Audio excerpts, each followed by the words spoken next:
Hi, this is Nanette Hosenfeld with the Great Basin Smoke Dispersion Briefing for Monday, October 26, 2015. Looking at precipitation over the past 7 days, you can see that some portions of the Great Basin did see a fair bit of rain. The most widespread precipitation was across portions of central and southern Utah and Nevada. The image on the right shows a percentage of normal, and you can see that really it's mainly been northern Utah and portions of central southern Idaho that have been below normal over the past 7 days. The water vapor satellite shows a disturbance moving through southern Idaho, with a secondary disturbance moving into the Pacific Northwest. Ventilation index for this afternoon will be good to excellent across much of the area, with the lowest values expected across portions of southern Nevada.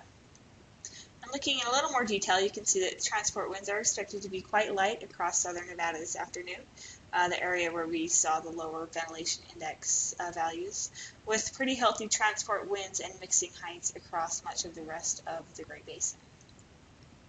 So moving to Tuesday, we'll see high pressure briefly build across the Great Basin, and as a result, that ventilation index will trend downward.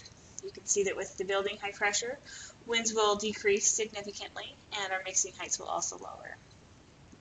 As we move into Wednesday, we'll see that disturbance make its way into the Great Basin. We'll begin to see precipitation across Nevada on Wednesday evening. And with winds associated with that system, we will see ventilation index improve somewhat on Wednesday across the southern part of the Great Basin. You can see the transport winds are expected to pick up on Wednesday across the southern part of the Great Basin, and we are expecting increasing mixing heights. Looking at the 3-day precipitation accumulation, you can see that much of the Great Basin will see precipitation with that disturbance currently over the Pacific Northwest. And looking briefly at the Utah Forecast Clearing Index, this comes from the National Weather Service in Salt Lake City.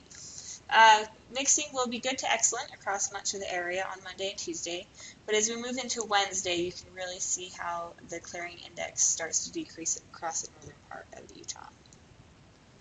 On Thursday, that disturbance will continue to drop south through the Great Basin, and we will see that ventilation index improve on Thursday with that northerly, more unstable flow. Moving into Friday is pretty much the same story.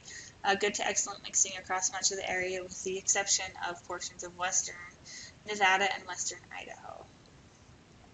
On Saturday, high pressure will briefly build back into the area, leading to decreased ventilation.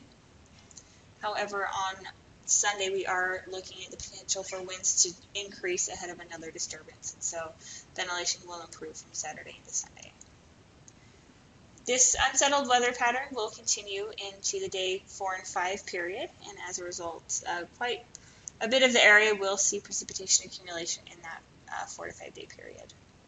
Finally, the Climate Prediction Center is calling for above normal temperatures in the 8 to 14 day period, as well as above normal precipitation. So the unsettled weather pattern is expected to continue into the 8 to 14 day period.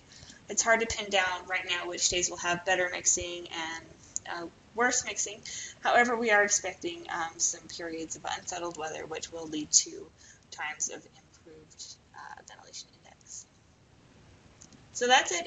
If you have any questions, please feel free to let us know. Our contact information is on the screen, and you can also find us on Twitter. Thanks.